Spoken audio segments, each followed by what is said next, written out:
Центральная Азия – это золотой ключ для того, кто хочет владеть миром. Фразу известного американского политолога Бжезинского эксперт Турат Акимов использует в последнее время все чаще. Время подходящее, говорит он, и добавляет, сейчас за этот ключ борются по меньшей мере две мировые державы – Соединенные Штаты Америки и Россия. Полем борьбы служит Кыргызстан, оружием – партийные лидеры. Мамыс, лидер этой партии, откровенно говорил, что он пророссийский человек, готов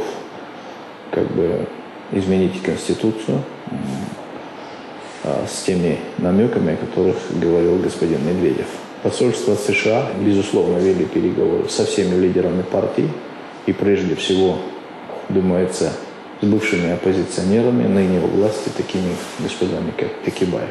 Абсолютного большинства голосов, необходимых для полной власти, по итогам выборов не взял никто. Сторонников парламентаризма, поддерживаемого США, две партии. За президентскую форму правления также высказались два политических объединения, прошедших в парламент. Исход очередного раунда теперь зависит от одного человека – Омирбека Бабанова, лидера партии «Республика». В этом уверен политолог Кадыр Маликов. Сейчас идет борьба между созданиями коалиции за основной, называется, рычаг влияния, кто к себе перетянет в ту или иную коалицию, партию, республику, да? Зачем же двум державам нужна такая маленькая страна, как Кыргызстан? Оказывается, республика и в самом деле очень важна по ряду факторов. Самое основное, то, что через Кыргызстан проходит наркотрафик, это раз.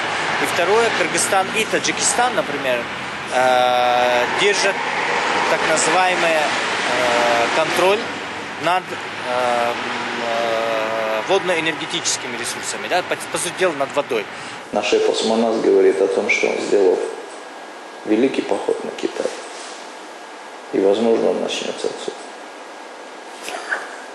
Третья крупная держава, пристально наблюдающая за Кыргызстаном – Китай. Но он пока не вмешивается в дела республики, по крайней мере, открыто. Самое интересное здесь то, что на выборах граждане Кыргызстана отдавали голоса не за присутствие в стране третьих сил. Но вообще он должен быть прокыргызстанским. Должна быть отдельная страна, самостоятельно, ни от кого не зависит.